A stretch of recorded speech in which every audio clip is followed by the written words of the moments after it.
बिस्मिल्लाहिर्रहमानिर्रहीम। अस्सलाम वालेकुम मेरे अज़ीज़ दोस्तों, उम्मीद है आप सब खैरियत से होंगे। आप सबको मेरी तरफ से ईद मुबारक। ईद कैसे हुई आप सबको भी पता है कैसे हुई है ईद।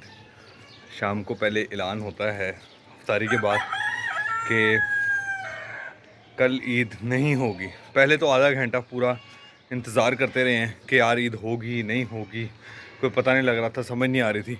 लेकिन जैसे ही 7:10 हुए थे, कुछ शहादतें मौसूल हो रही थी। मतलब कि न्यूज़ चैनल वाले ही हमें बता रहे थे, हमें डायरेक्ट तो फ़ोन नहीं आते।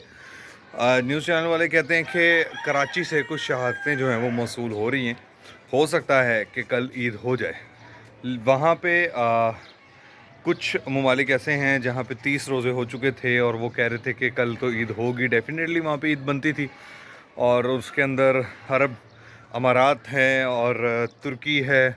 उसके अलावा इधर वाली साइड पे अगर देखें चाइना, ताइवान, इधर हर जगह पे ईद थी। तो बहरहाल हम लोग इंतज़ार कर रहे थे कि ईद होगी नहीं होगी, इसी कश्मकश में थे, पता नहीं होगी नहीं होगी, कल ईद की खुशियाँ मनाएंगे या रोज़े का सवाब कमाएंगे, मतलब कि कुछ तो हमने कमाना था। तो बहरहाल जैसे ही आधा पौना घंटा गुजरता है उसके बाद रोज़े हलाल कमेटी ने ऐलान कर दिया कि कुछ चैनल्स पे आना शुरू हो गया। अभी आज ईद नहीं होगी, आज चांद नज़र नहीं आया और ईद जो है वो परसों की जाएगी। तो बहरहाल लोग ईशा की जब अज़ान हुई है, लोगों ने मस्जिदों का रुख किया है, वहाँ जाके उन लोगों से भी मुलाकात की जो लोग एतकाफ़ में बैठे हुए थे और वो भी इसी इंतज़ार में थे कि शायद चांद नज़र आ जाएगा, लेकिन चांद नज़र नहीं आया। तो बहरहाल ईशा की नमाज़ अदा की है, उसके बाद तरावियाँ पढ़ी हैं। कुछ मसाजिद में तरावियाँ मुकम्मल हो चुकी हैं और कुछ मसाजिद में तरावियाँ जो हैं वो थोड़ी सी अभी रहती थी। तो बहरहाल फ़ोन आना शुरू हो गए लोगों को। एक बंदे को फ़ोन आया, उसने बंद कर दिया, दूसरे को आया और बंद कर दिया। फिर जब लगातार सारे नमाजियों को फ़ोन आना शुरू हो गए, मतलब कि बेल लगी होती है, मौलवी साहब तो कहते हैं कि आप साइलेंट पे लगा लें, लेकिन बेल तो लगी होती है, सबको साइलेंट पे नहीं करते। वो वैसे बटन प्रेस कर देते हैं कि यार थोड़ी देर के लिए बंद हो जाएगा। तो उसके बाद जब सलाम फेरा है, सलाम फेर के एक साहब ने फ़ोन किया और उनको पता लगा कि यार आपको बहुत बहुत मुबारक हो, चाँद जो है वो नज़र आ गया है। हम लोगों को उन्होंने बताया कि चाँद नज़र आ गया है। हम हैरत ज़दा हुए कि यार ऐसा कैसे हो सकता है, हम तरावियाँ पढ़ चुके हैं और इन्होंने कहा था कि चाँद नज़र नहीं आएगा। फिर हमने उसकी तस्दीक की, तो तस्दीक करके पता लगा जिन जिन लोगों को फिर फ़ोन आ रहे थे, सब ने फिर कॉल की और पता किया तो वाकई चाँद जो है वो नज़र आ गया हुआ था। और फिर हम तरावियाँ वहीं पे ही ख़त्म हो गई, अपने अपने वितर पड़े सब ने और फिर उसके बाद अपने घरों को आए हैं। अपने घरों में आके अपने वालिदैन के साथ गले मिले हैं, मुबारकबाद दी है, चाँद रात की मुबारक होती है, कोई ईद मुबारक कहता है। फिर उसके बाद उसी तैयारियों में लग गए हैं। लेकिन एक चीज़ मैंने देखी है कि जब हमें पता लगता है कि यार ईद है, उसके बाद बाज़ारों का रश पता नहीं क्यों बढ़ जाता है। जैसे ही हम लोग वहाँ से निकल के आए हैं घर की तरफ, तो यहाँ पे आके हमने देखा कि बाज़ार में इतनी दुनिया थी कि पाँव रखने की जगह नहीं थी। लोगों को क्या पता नहीं होता कि ईद आ रही है? लोग क्या 1 महीना पहले चीज़ें नहीं ख़रीद सकते? क्या उसी दिन ख़रीदनी होती हैं? आप यकीन करें, सुबह 6 बजे यहाँ पे नमाज़ हुई है।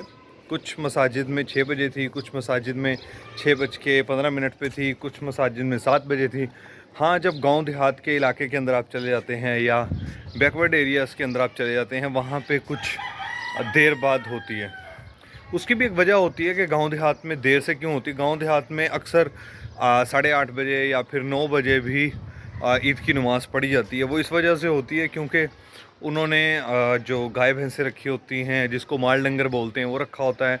उनके लिए चारा वगैरह उन्होंने तैयार करना होता है और उनको खाना वगैरह दे के दूध वगैरह निकाल के वो जिन जिन घरों को देना होता है वो घरों को दे के फिर वो आते हैं अपना सारा काम करके, क्योंकि वो सुबह का टाइम बहुत ज़्यादा ज़रूरी होता है गांव देहात के अंदर। और ये चीज़ बहुत ज़्यादा ज़रूरी होती है कि आप अपने जो माल डंगर है उसकी देख रेख करें और جو دودھ آپ نے ان سے لینا ہے وہ آپ ٹائملی لے لیں. اگر ٹائم آپ کا تھوڑا سا خراب ہو گیا تو ہو سکتا ہے کہ آپ کو اتنی مقدار میں دودھ نہ ملے.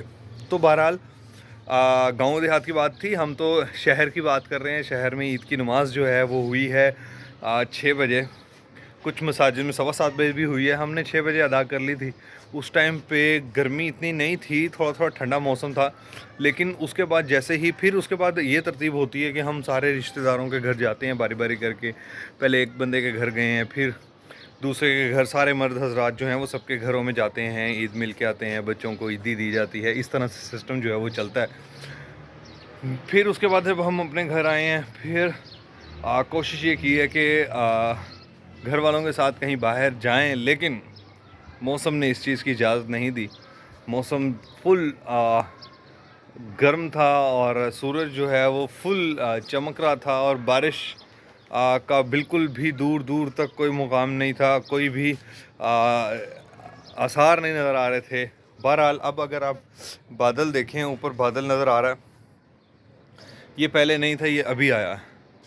تو عید کی خوشیاں ہیں. پھر اس کے بعد ہم نے عید والے جو کپڑے ہیں وہ چینج کیے, اور چینج کرنے کے بعد پھر لیٹ گئے ہیں آرام سے, تھوڑا سا آرام کیا. ابھی میں تھوڑی دیر سو کے اٹھ کے پھر آیا ہوں. پھر میں نے سوچا کہ ایک ویلاگ جو ہے اس کو ریکارڈ کر لیا جائے, آپ سے باتیں شاتیں کر لی جائیں.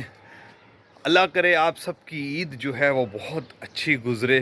جن کے پیارے اس دنیا میں نہیں ہیں ان کے لیے ہم سب کو دعا کرنی چاہیے, اللہ پاک ان کو جنت الفردوس میں اعلیٰ مقام عطا فرمائے. اور خصوص جو پوری دنیا کے اندر امت مسلمہ کے اوپر ظلم ہو رہے ہیں, اللہ پاک ان کو ہدایت عطا فرمائے, اور اللہ پاک مسلمانوں کی غیبانہ مدد فرمائے. اور کوشش کریں کہ فلسطین کی آپ جتنی امداد کر سکتے ہیں ضرور کریں. جس طرح سے بھی آپ امداد کر سکتے ہیں وہ ضرور کریں. ان کے حق میں بات کرنا بھی ان کی امداد ہے. ان کو فائنینشلی اگر سپورٹ کر سکتے ہیں وہ بھی امداد ہے. کسی چیز کا بائیکاٹ کر سکتے ہیں وہ بھی ان کی امداد ہے. اللہ پاک ہم سب کو دنیا اور آخرت کی کامیابی عطا فرمائے. آج کی ویڈیو کے لیے اتنا ہی. پھر ملتے ہیں اگلی کسی ویڈیو میں ایک نئے مقام پہ کچھ نئی باتوں کے ساتھ. تب تک کے لیے مجھے دیں اجازت. اللہ حافظ.